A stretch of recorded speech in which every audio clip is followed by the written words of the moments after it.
Halo bos-bosku dimanapun kalian berada, bagaimana kabarnya? Kembali lagi bersama gua Felis, sebuah film yang akan menceritakan sepenggal dari perlawanan Cina terhadap penjajahan Jepang di masa lalu. Ialah Legend of the Fist Chansen yang dirilis pada tahun 2010 ini, dimana cerita akan berfokus pada sosok Chansen yang mati-matian membela Cina. Dan kalau Donnie yang main, sudah pasti pertarungan akan sangat membrutalistikan dan pastinya akan sangat seru untuk disaksikan bersama-sama. Dan seperti apa sih jalan ceritanya? Maka dari itu, tanpa banyak basa-basi lagi, mari kita masuk dan mulai ke alur ceritanya.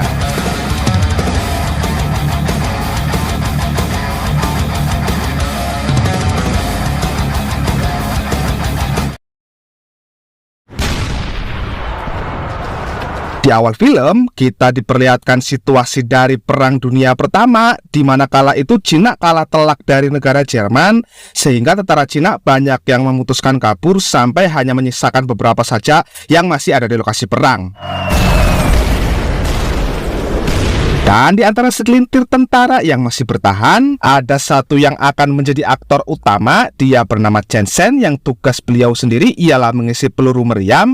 Dan Chansen rupanya tak kuasa menahan amarahnya saat melihat teman-temannya tewas. Dan Chansen memutuskan nekat maju sendiri. Dan di sini kita akan diperlihatkan dari sisi lain Chansen, yang ternyata adalah seorang master kungfu yang memiliki kemampuan bertarung di atas rata-rata.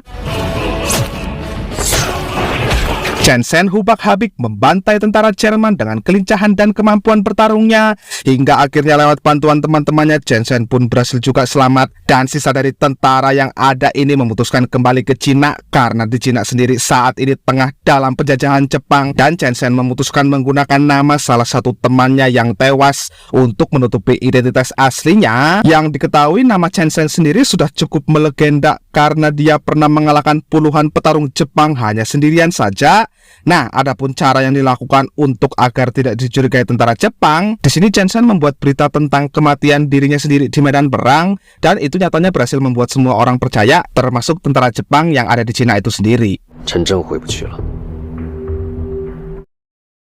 Mari saya perkenalkan Anda dengan seorang bos dari pemilik tempat kasino di Shanghai bernama Tuan Liu, yang punya pengaruh cukup besar dan banyak terkoneksi dengan orang-orang penting di Cina. Sebagai seorang bos yang baik, Tuan Liu menganggap semua karyawan termasuk para penyanyi dan penari, yang salah satunya ada yang bernama Kiki, sebagai saudara sendiri. Dan kasino miliknya pun juga bebas alias berlaku untuk siapa saja termasuk pihak Jepang yang padahal saat ini masih menjajah.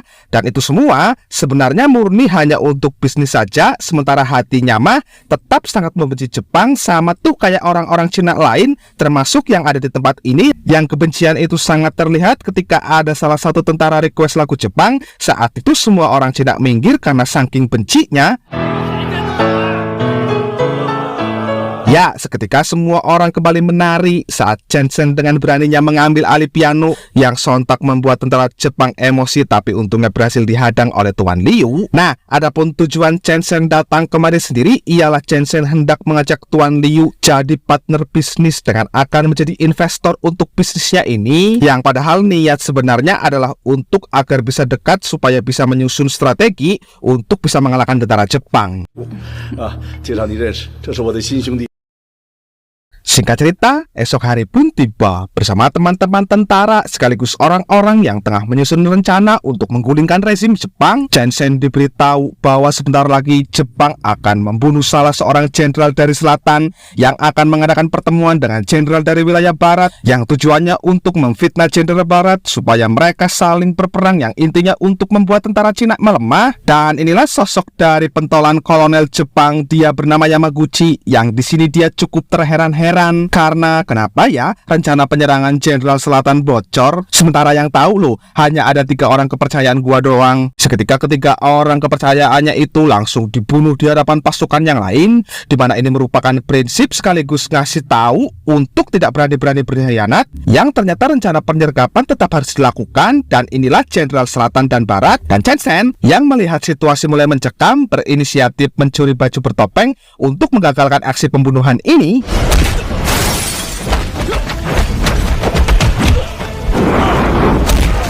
Nah, setelah berhasil membantai habis pasukan, lalu membawa Jenderal Selatan ke tempat yang lebih aman agar tidak ada kesalahpahaman antara Jenderal Barat dan Selatan, Chen Sheng pun langsung menjelaskan situasi yang sebenarnya, di mana dengan adanya sosok bertopeng Yamaguchi pun langsung mengutus anak buahnya untuk cari tahu siapa sosok di balik topeng tersebut. Dan dengan kemunculan sosok bertopeng yang sangat superior tersebut, Cina cukup heboh sampai semua berita isinya dia doang, bahkan anak kecil pun ramai-ramai pada cosplay pakai topeng tersebut.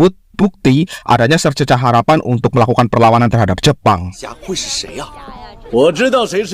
Saat rapat di markas Jepang berlangsung, saat Yamaguchi bertanya siapa orang-orang yang mencurigai akhir-akhir ini, disitulah maju mata-mata Jepang yang ternyata adalah karyawan Tuan Liu yang dia di sini ngasih tahu soal Chen Sheng, yang ternyata Kiki juga adalah mata-mata Jepang, dan Kiki saat itu langsung diutus untuk coba mendekati Chen Sheng setiap hari. Dan esoknya situasi kembali semula dengan Chen Sheng yang terlihat masih mengawasi kasino sambil menyempatkan nyebat dan minum-minum. Nah, setelah kasino tutup, Kiki mulai beraksi dengan meminta diajak jalan-jalan, yang mana Chen Sheng tanpa curiga langsung mengiyakan dan mereka keliling kota yang diakhiri dengan ke markas atau ke kediaman Chen Sheng. Dan di sini Chen Sheng juga tak sungkan untuk memperkenalkan Kiki dengan adik kandungnya. Ini orangnya.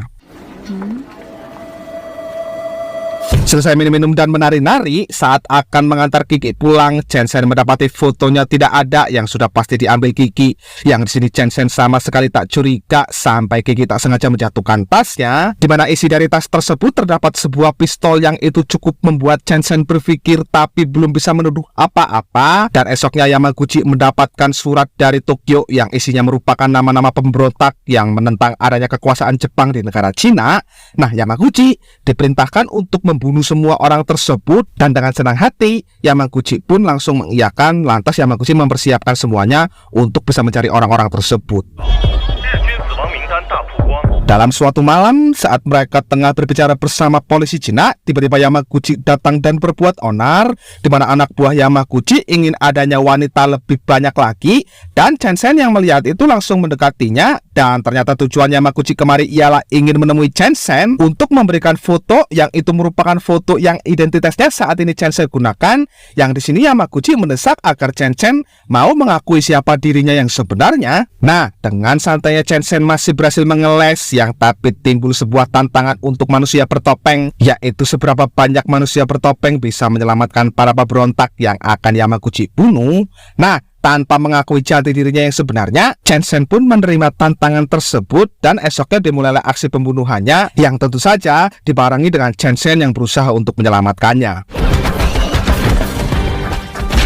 Selesai dengan taruhan yang hasilnya imbang, melalui informasi dari mata-mata pihak Jepang langsung membantai rekan Chen Sheng yang kali ini bekerja di media cetak. Dan meskipun Chen Sheng datang untuk menyelamatkan teman baiknya tersebut, teman baiknya tetap tewas karena mengalami luka yang cukup parah. Nah, sebagai balasannya, saat itu Chen Sheng juga membunuh mereka semua, tak terkecuali dengan asistennya Yamaguchi, yang itu cukup membuat Yamaguchi kesal.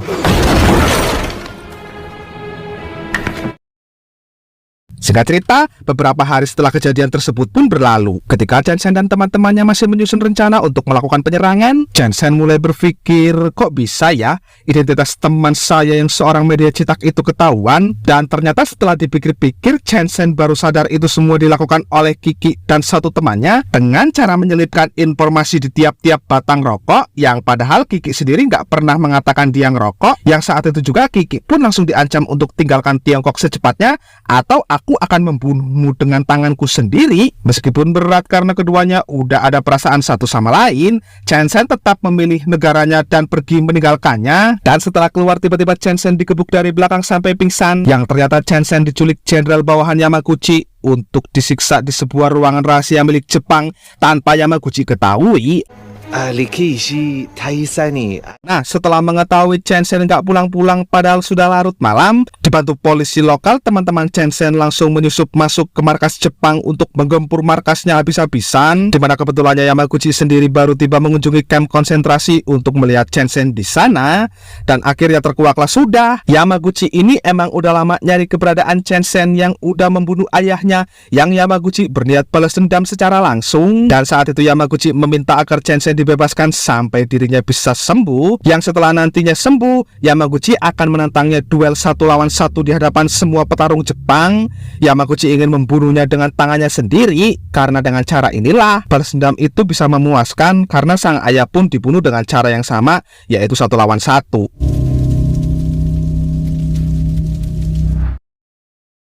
Imbasnya, setelah penyerangan tersebut, giliran markas Chansen yang diserang, di mana pihak Jepang tak segan-segan membunuh semua teman Chansen, dan mirisnya adik Chansen pun juga dipakai sama jenderal ini, dan pihak Jepang bisa tahu ya karena Kiki yang ngasih tahu yang Chansen tak bisa berbuat apa-apa karena dia saat ini masih koma. Bahkan Chansen pun saat ini dirawat Tuan Liu di rumahnya.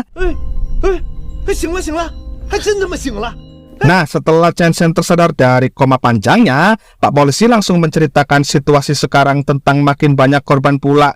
Dan tak lupa adiknya juga cerita tentang jenderal yang telah menggadabahnya waktu itu. Dan mengejutkannya, berita peperangan antar jenderal selatan dan barat pun juga kejadian pula akibat jenderal selatan yang membelot pasca istrinya dibunuh, yang ngiranya jenderal baratlah pelakunya, padahal mah Jepang. Sehingga atas dasar semua kerusuhan inilah, ketika Chansen dijemput paksa oleh Kiki, Chansen pun tak banyak bicara lagi, untuk kemudian ia langsung mengganti pakaian ciri khasnya untuk bersiap untuk melawan Yamaguchi di padepokannya.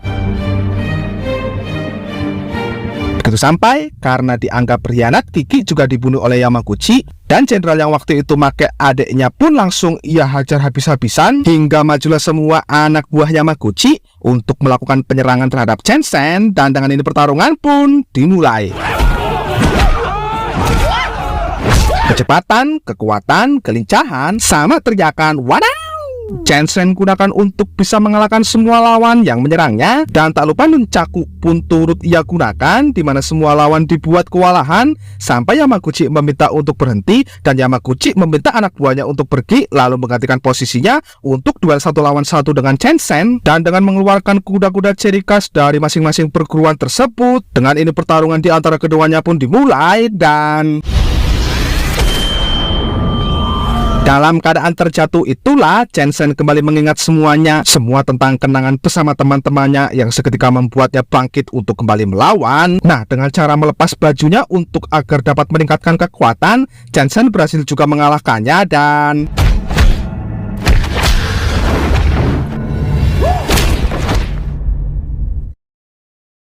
setelah semua berakhir, Chansen kembali menjalani hidup sebagai identitas temannya, dan nampaknya jubah topeng hitam pun masih perlu ia gunakan, sebab baru juga seminggu sudah ada kolonel baru yang datang dari Jepang untuk menggantikan Yamaguchi.